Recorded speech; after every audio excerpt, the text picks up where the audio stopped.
जय Hind to all. Are के brothers classes में आपका बहुत बहुत स्वागत है। दोस्तों, आज की क्लास में हम सीजीकेट एग्ज़ाम के मॉडल पेपर के मैथ्स के क्वेश्चन को कवर करेंगे। दोस्तों, इससे पहले अदर्स क्वेश्चन की वीडियोस हम ऑलरेडी अपलोड कर चुके हैं, वो हमारे आप डिस्क्रिप्शन बॉक्स से उनके लिंक प्राप्त कर सकते हैं। दोस्तों, यदि आपने अभी तक हमारी चैनल को सब्सक्राइब नहीं किया है तो अभी कर लें, क्योंकि आने वाली वीडियोज़ और भी ज़्यादा इंटरेस्टिंग होने वाली हैं। आज की क्लास शुरू करते हैं। दोस्तों, हमारा पहला क्वेश्चन है, in how many years will the sum of 800 at 10% per annum compounded semi annually becomes RS 926.10। These are the options. अब दोस्तों देखिए, वैसे इसका आंसर बहुत ईजी है, आप अगर थोड़ा सा कॉमन सेंस लगाओगे तो हो जाएगा। देखिए, जैसे मान लीजिए 800 है, ओके। अब मैं इसका निकालना चाहूँ तो बहुत सारे, एक सिंपल तरीका हो जाता है। इसमें आप डिफरेंस देख लीजिए कितना आ रहा है। 126.1 आएगा। 126.1 800 का कितने परसेंट के बराबर होगा? ये अप्रॉक्स में 15 पॉइंट कुछ परसेंट के बराबर होगा। क्लियर हुआ? 15 पॉइंट कुछ परसेंट के बराबर होगा। देखिए, अगर मैं कंपाउंडिंग करूँ इसकी, 15% मुझे कम मिलने वाला है 10% की रेट से। एक 1 ईयर में कितना मिलेगा? 10%। ये देखिए, 10% मुझे कब मिलेगा? 1 ईयर में। और जो नेक्स्ट मुझे 5 पॉइंट कुछ परसेंट है वो कब मिलने वाला है? नेक्स्ट 1.5 ईयर में। क्लियर हुआ यहाँ तक? ये हुआ तो 1.5 हो जाएगा। तो इसका आंसर क्या आ रहा है हमारा? 1.5। अब इसको आप वैसे भी कर लीजिए, जैसे हमारे रेट को हमने हाफ कर दिया, 5 हो जाएगा। और टाइम क्या हो जाएगा हमारा? 2 टाइम्स हो जाएगा, 2n। ठीक है, रेट हाफ हो गया और टाइम डबल हो गया हमारा। ऐसे भी आप कर सकते हो। जैसे मान लीजिए रेट हाफ हुआ तो एक कितना परसेंट बन रहा है? 120 कितना परसेंट बनेगा उसका? देखिए, इसको देख लेते हैं अभी। ये 30% के आसपास बन रहा है। 30% के आसपास बना, ठीक है। 30% के आसपास बना तो ये कितनी साइकिल में कवर करेगा? एंड हाफ सेमी एनुअली ले रहे हैं तो ये कितनी साइकिल में कवर कर देगा 5% से? 6 साइकिल में। मतलब सिक्स इसको सेमी साइकिल कंप्लीट करनी पड़ेंगी। मतलब ऐसे हुआ ना। तो और अब टाइम कितना दिया है? 6 साइकिल कंप्लीट करना पड़ेंगी। तो टाइम की वैल्यू कितनी दी है? हमें 2n। 2 से कैंसिल हो जाएगा तो n की वैल्यू कितनी आ जाएगी? 3। 3 मीन्स 1.5 ईयर। ऐसे भी निकाल सकते हैं। अब इसको लॉन्ग मेथड से भी आप देख लीजिए। लॉन्ग मेथड से भी इसका सॉल्व कर सकते हैं। जैसे हमें क्या दिया हुआ है, देखिए, लॉन्ग मेथड का फार्मूला आपको बताने की ज़रूरत है नहीं। वैसे ए इक्वल टू क्या होता है हमारा? P 1 + R/100 की पावर n होती है। अमाउंट देख लीजिए हमें कितना दिया हुआ है, 926.1 ले लेते हैं, जीरो को हमने हटा दिया। और यहाँ कितना दिया है हमें? 800। कितना आ जाएगा? 1 + R कितना है? 5/100 की पावर n। क्लियर हुआ यहाँ तक? अब देखिए, इसका 5 लिया है हमने, रेट हाफ कर दिया तो टाइम डबल हो जाएगा, तो 2n ले लेते हैं इसको। ये कितना हो जाएगा? 2n। अब देखते हैं ये क्या होगा। इसका पॉइंट मैंने हटा दिया तो यहाँ एक जीरो बढ़ जाएगा, और यहाँ मैं 800 कॉल ले आता हूँ तो कितना आ जाएगा हमारा? 9261/8000 इक्वल टू कितना आ रहा है हमारा? ये कितना हो जाएगा? 105/100 की पावर 2n। कैंसिल कर दीजिए। 9261 को हमने लिया, किसका क्यू होता है? ये 21 का। ये किसका होता है? 21 का क्यू। और 8000 किसका होता है? 20 का। ये क्या हो गया? इसका क्यू हो गया, ओके। और इसको मैं देखूँ तो ये क्या हो गया? 21.20 की पावर कितनी हो जाएगी? 2n। क्लियर हुआ है तो? अब देखो, इससे हमें क्या समझ में आया? इसके बेस से मैं उनका कंपेयर कर देंगे हम आपस में, जो उनकी पावर है उनका कंपेयर करेंगे। 2n की वैल्यू क्या आ गई हमारी? 3। तो n की वैल्यू क्या आ जाएगी? 3/2 मीन्स दैट 1/1/2। 1.5 आ गया तो ऑप्शन भी हमारा सही हो जाएगा। नेक्स्ट क्वेश्चन देखते हैं। अस sells 2 TV sets, one at loss of 15% and another at a profit of 15%. Find the loss and gain percentage in overall transaction. देखिए, इस केस में ना लॉस ही होता है मान लिया हमें। तो देखिए, इसका मैं सिंपल सा फॉर्मूला बताता हूँ, ज़्यादा हम डिटेल में जाएंगे नहीं इसके। कि आपको जब भी ऐसे क्वेश्चन आए कि मान लीजिए सेम एक ही 50% लॉस पे बेची, सेकंड वाली 15% प्रॉफिट पे बेची, मतलब X% लॉस या X% प्रॉफिट। तो इस कंडीशन में इसका हम सिंपल फार्मूला रख लेते हैं। क्या होता है? x² / 100। ठीक है। तो देखिए, x की वैल्यू क्या मान ली हमने? 50 मान ली। 15 है ना, तो क्या हो जाएगा? 15 का स्क्वायर/100। 15 की वैल्यू क्या दी है हमें? 225/100। तो आंसर क्या आएगा हमारा? 2.25 लॉस, तो क्या आ जाएगा 2.25। क्लियर हुआ यहाँ तक? नेक्स्ट क्वेश्चन देखते हैं। A man travel from a point A to B at the rate of 25 kilometre per hour and walks back at the rate of 4 kilometre per hour. If the whole journey took 5 hours and 48 minutes, the distance between A and B is. अब देखिए इसमें दिया क्या है हमें, इसमें distance same कर दी, distance same कर दी, तो डिस्टेंस का हमारा देखिए स्पीड बराबर क्या होता है, डिस्टेंस अपॉन टाइम। तो डिस्टेंस का फॉर्मूला क्या निकलेगा हमारा, इसमें हम लिख लेते हैं, पहले पुट करेंगे। देखिए स्पीड हमें कितनी दी हुई है, पहली स्पीड देख लेते हैं, पहली दी है हमें 25, तो यहाँ लिखते हैं 25 इक्वल टू हमारा क्या होने वाला है, 25 इक्वल टू डिस्टेंस तो सेम ही है तो डी लिख देंगे। टाइम मान लीजिए उसको T1 लग रहा है, T1 ले लिया। अब सेकंड कंडीशन में देख लेते हैं, हमारी स्पीड कितनी है 4 किलोमीटर, इक्वल टू कितनी डिस्टेंस कवर कर रहा है, सेम डिस्टेंस, और टाइम कितना लग रहा है हमें T2। क्लियर हुआ? अब T1 की वैल्यू निकाल लेते हैं। T1 इक्वल टू क्या हो जाएगा, D/25, और T2 क्या आ जाएगा हमारा, D/4। ये निकल गई हमारी वैल्यू। अब देखिए, और हमें टोटल टाइम दिया है, टोटल टाइम हमारा क्या हो जाएगा, T1 + T2, ये हमारा टोटल टाइम होगा जो ये दिया हुआ है 5 hours 48 minutes। ये T1 + T2 के बराबर हो जाएगा, क्योंकि टोटल टाइम हुआ ना जाने और आने में। तो ये कितना है हमारा, इसकी D/25 + D/4 हो जाएगा। क्लियर हुआ यहाँ तक? अब T1 + T2 की वैल्यू क्या है, 5 hours 48 minutes। 5 hours का 5 hours हो गया 48, इसको आवर्स में चेंज करूँगा तो 48/60 हो जाएगा। इसको मैंने कैंसिल कर दिया तो क्या आएगा 4/5। अब 5 का 5 से मल्टीप्लाई करेंगे 25, और 4 ऐड कर देंगे तो क्या आएगा 29/5 आ गया। क्लियर हो गया है? तो अब देखिए यहाँ T1 + T2 की जगह मैं क्या लिख रहा हूँ, 29/5। क्लियर हो गया? अब यहाँ पे देखो D मैंने कॉमन ले लिया, अब इसका मैं LCM लूँगा तो कितना आएगा हमारा 100, और यहाँ मैं जोड़ूंगा तो ये कितने हो जाएंगे 4 + 25। अब देखो 4 + 25 कितने हो रहे हैं 29, और यहाँ भी 29 दिया हुआ, इसको मैं कैंसिल कर देता हूँ, और 5 से मैं 100 कैंसिल करूँगा तो कितना आएगा 20। ठीक है, तो D की वैल्यू क्या आ गई हमारी 20। आंसर क्या जाएगा हमारा, ऑप्शन सी। नेक्स्ट क्वेश्चन देख लेते हैं। अ train travelling at a uniform speed clears a platform 200 meter long in a 10 second and passes a telegraph post in 5 seconds. The speed of the train is। देखिए दोस्तों इसमें हमें क्या क्या दिया हुआ है, मान लीजिए एक टेलीग्राफ पोस्ट को एक ट्रेन पास कर रही है, ये है टेलीग्राफ पोस्ट, इसको पास कर रही है। तो इसको पास करने का मतलब क्या हुआ, जब पूरा पास कर जाएगी तो ट्रेन अपनी लेंथ पूरी कवर कर देगी, यही तो होगी। जो लास्ट एज होगा ट्रेन का, जो क्रॉस वाला निशान आता है वो इस पॉइंट पर होगा, तो ये पूरी लाइन को अपनी कवर कर देगी, यही तो हुआ इसका मतलब। तो देखिए क्या होगा, मान लीजिए हमने ट्रेन की जो लेंथ है वो x मान ली, ठीक है, तो क्या होने वाली है, अब स्पीड क्या है ट्रेन की, स्पीड तो वही सेम ही है, एस मान लेते हैं, स्पीड एस मान ली। अब इसकी लेंथ क्या है ट्रेन की x, जो डिस्टेंस चली इतनी ही डिस्टेंस चलेगी, और उसे टाइम कितना लगा 5 सेकेंड। क्लियर हुआ? अब सेकंड कंडीशन देख लीजिए। सेकंड कंडीशन में क्या हुआ, उसने 200 मीटर लॉन्ग प्लेटफॉर्म पास किया। अब देखिए इससे आप क्या समझते हैं, मान लीजिए ये हो गया हमारा प्लेटफॉर्म 200 मीटर का, ये हो गया प्लेटफॉर्म। जब ट्रेन ने इसको पार किया होगा तो ट्रेन कुछ इस कंडीशन में होगी, इस कंडीशन में जो लास्ट एज होगा ट्रेन का वो प्लेटफॉर्म के लास्ट एज को पार कर रहा होगा, तो मतलब इस कंडीशन में कहीं ट्रेन होगी हमारी। क्लियर? तो ये ट्रेन प्लस प्लेटफॉर्म की दोनों की डिस्टेंस जोड़ देंगे हम डिस्टेंस में, तो स्पीड बराबर क्या आ जाएगा हमारा,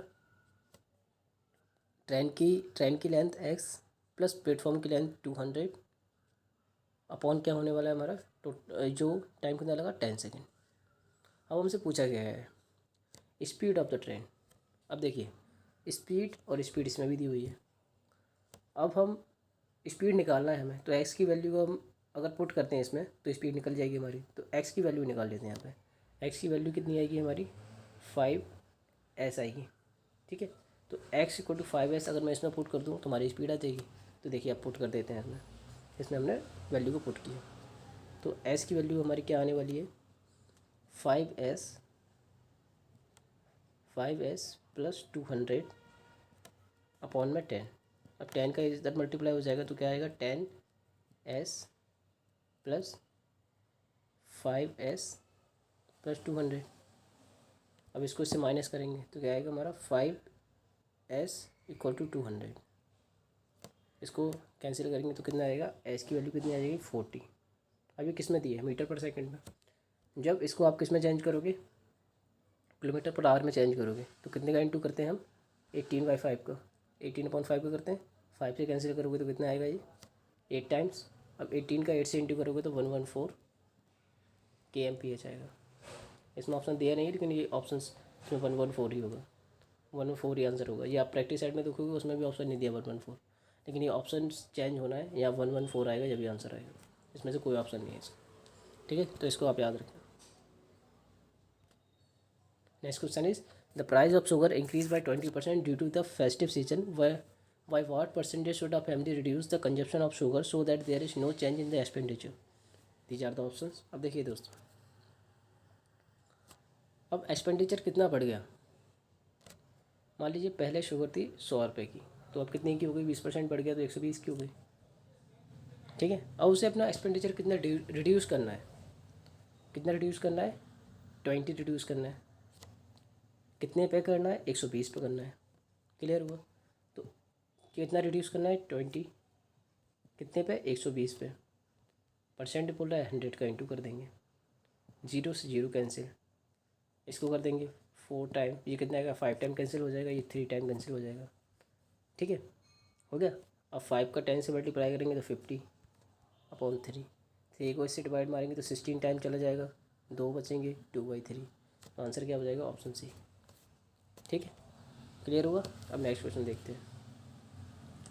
ए salary is 20% lower than B salary which is 15% lower than C salary. How much percent C salary is more than A salaries. अब देखिए ये ऑप्शन दिए हुए हैं हमें।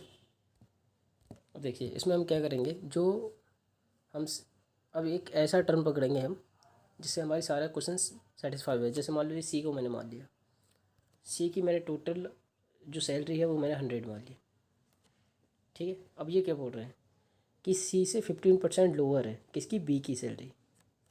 तो बी की, ये तो हो गई हमारी सी की, तो 15% लोअर है, तो बी की सैलरी कितनी हो जाएगी हमारी 85। और क्या बोल रहा है कि बी से 20% लेस है ए की सैलरी। अब इसका 20% कितना होगा, 5 का डिवाइड मार दो 1/5 का, तो कितना आएगा 17 इधर से माइनस करोगे तो 68 आएगा। तो जो हमारी ए की सैलरी होने वाली है वो कितनी होने वाली है, 68। आपको पूछ क्या रहे हैं हमसे कि how much percent C salary is more than A. अब देखिए सी की सैलरी ए से कितनी ज़्यादा है, 32 ज़्यादा है, तो 32। अब ए की रिस्पेक्ट में निकालना है तो 68 लिख देंगे, इंटू 100 कर देंगे, 4 से कैंसिल कर देंगे इसको, ये 8 टाइम्स, और ये कितना बचेगा, 4 पंजा 4, और ये 2 हो गया, ये 17 आ गया हमारा। क्लियर हो गया। अब इसको इससे मल्टीप्लाई कर दो, यहाँ कितना आएगा हमारा 800/17, और 17 से इसको कैंसिल करो, कितने टाइम्स जाएगा ये, 4 टाइम्स जाएगा पहले, तो कितना आएगा 68 में से 80 में 68 जाएगा तो 12 बचेगा, तो ये 120 हो जाएगा। 120 होगा तो 7 टाइम्स जाएगा 119। अब 1 बचेगा, 1 बचेगा तो एक 0 लगा लेंगे, तो ये कितना हो जाएगा 100 हो जाएगा, तो फिर 5 टाइम्स जाएगा, तो क्या आएगा 47.05 आंसर हो जाएगा, option D. Next question is the average weight of 5 men is increased by 2 kg when one of the men whose weight is 60 kg is replaced by a new man. The weight of the new man is। अब देखिए इसको हम करेंगे कैसे। अब देखिए जो हमारा न्यू मैन है उसका इतना वेट, तो ये वेट पुराने मैन का है। अब नया जब मैन आया तो क्या हुआ, उसका वेट गेन किया, कितने 5 मैन पे 2 kg गेन कर गया। तो मतलब जो एक्स्ट्रा वेट होगा वो कितना होगा, 5 × 2, मतलब टोटल 10 kg गेन कर गया। और रिप्लेस किससे किया हमने, 60 kg से, ठीक है। तो ये वेट तो सेम ही रहेगा दोनों के लिए, तो 60 kg और जोड़ देंगे, तो आंसर क्या आ जाएगा हमारा 70 kg। ऑप्शन डी इसका सही आंसर हो जाएगा। इसको आप और भी मेथड से कर सकते हैं, लॉन्ग मेथड से, बस वो हम अप्रोच वो रख रहे हैं जो आपको एग्जाम में यूज़ करनी है। अगर आपको कुछ भी नहीं समझ में आता है कमेंट बॉक्स में बताइए मुझे, I will try to explain you again. अब देखिए 72 देख लेते हैं। A and B can do a piece of work in 18 days, B and C can do it in 24 days, A and C can do it in 36 days। In how many days we alone can finish the work. देख लेते हैं दोस्तों इसको भी। देखिए ये word कह रहा है हमसे कि ए एंड बी दोनों मिलके अगर 18 डेज़ काम करते हैं तो कितना हो जाता है हमारा टोटल वर्क हो जाता है, यही बोला गया। और बी एंड सी कितने 24 डेज़ काम करते हैं तो हमारा टोटल वर्क हो जाता है। अब वो क्या बोल रहे हैं कि ए और सी अगर 36 डेज़ काम करेंगे तो टोटल वर्क हो जाएगा। देखिए आपको हमें भी पता है, कल की वीडियो में भी आपको बताया था कि जो हम टोटल वर्क निकालते हैं वो क्या होता है, इन तीनों का एलसीएम होता है। ठीक है, इन तीनों का एलसीएम होगा, तो इन तीनों का एलसीएम क्या आने वाला है हमारा 72। तो टोटल वर्क की जगह हम क्या लिख देंगे 72, यहाँ भी 72 लिख देंगे, यहाँ भी 72 लिख देंगे। तो A+B की एफिशिएंसी हमें कैसे निकालना है, एफिशिएंसी कैसे निकलेगी, 18 का डिवाइड मार देंगे 72 में। तो A+B की एफिशिएंसी हमारी कितनी वाली है, A+B की एफिशिएंसी आ गई हमारी 4। क्लियर हुआ यहाँ तक। अब देखिए B+C की एफिशिएंसी क्या आने वाली है, इसको डिवाइड मारेंगे तो कितना 3 टाइम्स होगा। B+C की हमारी एफिशिएंसी आ गई 3। A+C की हमारी कितनी आने वाली है 2। A+C की कितनी आने वाली है हमारी 2। तो अगर मैं इन तीनों को जोड़ दूँ तो क्या आएगा हमारा 2A+B+C equal to efficiency total कितनी हुई 7 और 2 9। तो अगर मैं इसको डिवाइड मार दूँ तो A+B+C की एफिशिएंसी आ जाएगी हमारी, A+B+C की एफिशिएंसी कितनी आ जाएगी 4.5। डिवाइड मार देंगे 2 से 9 का, 4.5 आ गया। अब देखिए इसके बाद बचा क्या हमारा कि हमें निकालना क्या है कि बी अकेला कितने दिन में करेगा। तो बी की मुझे एफिशिएंसी पहले पता होना चाहिए। तो अगर देखिए अब मुझे बी की एफिशिएंसी निकालना है, तो बी की एफिशिएंसी निकालने के लिए अगर मैं इसमें से ए बी की जो एफिशिएंसी उसे माइनस कर दूँ, ए बी की एफिशिएंसी को मैं माइनस कर दूँ, अरे सॉरी ये A+C की एफिशिएंसी को माइनस करेंगे ना, बी की निकालना है हमें, बी की निकालना है तो A+C की एफिशिएंसी को माइनस करेंगे। तो जब 4.5 में से 2 को माइनस करेंगे तो क्या आएगा हमारा 2.5। ये किसकी आ गई हमारी बी की एफिशिएंसी आ गई। क्लियर हुआ, 2.5 की आ गई हमारी बी की एफिशिएंसी आ गई। अब देखिए अब इसको हम कैसे करने वाले हैं, तो हमें दिया क्या है देखिए, अब हमें क्या दिया हुआ है इसके बाद में टोटल वर्क कितना माना था हमने 72 माना था। टोटल वर्क कितना दिया है 72 और बी की एफिशिएंसी क्या है 2.5 है। तो ये 0 उधर हो जाएगा, 720 हो जाएगा। अब 5 से डिवाइड मार देंगे तो ये कितना आने वाला है 5 से 1, यहाँ 2 बचेगा 4, यहाँ 2 बचेगा फिर से 4 और अपन में 5 आएगा। इसको आप डिवाइड मारो कितने टाइम्स से आने वाला है 4 2 जा, यहाँ 4 बचेगा 8 टाइम्स और फिर 4/5। तो आंसर क्या हो जाएगा हमारा ऑप्शन सी। क्लियर है। नेक्स्ट क्वेश्चन देखते हैं। A sales is good 20% cheaper than B and 20% dearer than C. How much percent is C goods cheaper dearer than B? अब देखिए इसको हम कैसे निकालेंगे। अब मान लीजिए कि जो A है, जो हमारा A है उसने क्या किया कि एक गुड्स को कितने में ख़रीदा 100 में मान लिया। इन क्वेश्चन को सॉल्व करने का सबसे अच्छा तरीका होता है आप 100 लाइट करके कर लीजिए। 100 में खरीद मान लीजिए उसने सेल किया। अब वो क्या बोल रहा है कि 20% लेस चीपर था, 20% लेसर था। ठीक है, तो ये कितने मान लीजिए बी को कितने में बेचा होगा उसने, जो बी है हमारा इससे 20% लेस है ना, तो मतलब 20% बी ज़्यादा हो गया तो इसने मान लीजिए बी को बेचा 120 में। ठीक है, और सी का क्या बोल रहा है कि 20%, ठीक है ये तो हो गया cheaper than B and 20% dearer than C. तो मान लीजिए ये कितना हो जाएगा हमारा 80, ये किसकी वैल्यू हुई सी की। अब ये बोल रहा है कि बी सी से कितना ज़्यादा है, तो देखिए डिफरेंस कितना है हमारा 40 का, किसकी रिस्पेक्ट में 120 की रिस्पेक्ट में, इंटू 100 कर देंगे हम। ये कितना आ गया हमारा 1/3 इंटू 100। आंसर क्या आ जाएगा 33.33। ये हो गया ऑप्शन है आंसर। नेक्स्ट क्वेश्चन देखते हैं। The average of 6th observation is 12. If the 7th observation is included, the average is reduced by 1. What would be the 7th observation? अब देखिए इसमें हमें क्या दिया हुआ है 6 ऑब्जर्वेशन का टोटल एवरेज दिया है हमें 12। ठीक है, तो देखिए ये टोटल वैल्यू कितनी होगी हमारी, इसकी टोटल वैल्यू कितनी होगी अगर मैं टोटल एवरेज निकालूँ तो कितना आएगा 6 × 12 मतलब 72 आ गया हमारा। मतलब क्या हुआ 72 में अगर मैंने एक किसी को जोड़ दिया, मान लीजिए एक्स को जोड़ा मैंने, तो 6 + 1 कितने हो जाएंगे 7। तो इनका जो एवरेज है, एवरेज कितना है 12 कितना कम हो जाता है 1 कम हो जाता है, मतलब 11 रह जाता है। क्लियर हुआ। 7 का मल्टीप्लाई यहाँ करेंगे तो 77 इक्वल टू में क्या दिया है हमारा 72 + x, माइनस करेंगे तो कितना आ जाएगा x = 5। आंसर क्या होगा हमारा option B. Next question, if the income of Ram and Shyam are in ratio 3:4 and their expenditure in the ratio of 4:5, find the ratio of their savings given that Shyam save 1/3 of his income. अब देखिए इसमें क्या करना है, ये ले ली हमने राम और ये मान लिया श्याम। अब देखिए राम की इनकम की बात हो रही है, पहले इनकम का रेशियो 3:4 है, तो राम की इनकम मान ली हमने 3x और श्याम की इनकम मान ली हमने 4x। ठीक है, और इनकी एक्सपेंडिचर की रेशियो क्या है 4:5, तो एक्सपेंडिचर हमने y मान लिया और इसका भी y मान लिया। इसका कितना दे रहा है 5, तो 5 बाय मान लिया इसका। क्लियर हुआ यहाँ तक। अब वो बोल रहा है कि राम अपनी सेविंग का 1/3 सेव करता है, मतलब 4x का 1/3 वो सेव कर लेता है। क्लियर हुआ। अब राम की सेविंग क्या होगी, सॉरी श्याम की बोल रहे हैं ना, श्याम की सेविंग क्या होने वाली हमारी 4x, मतलब टोटल इनकम में से अगर मैं एक्सपेंडिचर माइनस कर दूँ तो सेविंग आ जाएगी। सेविंग कितनी है 4x का 1/3 कितनी है। अब 3 का मैं यहाँ मल्टीप्लाई करूँगा तो कितना आएगा, 3 का 4 से करेंगे तो 12x, यहाँ कितना आएगा 15y, और क्या आने वाला है हमारा, यहाँ का बचेगा हमारा 4x। अब 4x मैं इधर ले जाऊँगा तो क्या आएगा 8x - 15y equal to 0। 15y इधर चला जाएगा तो क्या आएगा 8x = 15y। x की वैल्यू क्या गई हमारी 15, y की वैल्यू क्या गई हमारी 8। क्लियर हुआ यहाँ तक।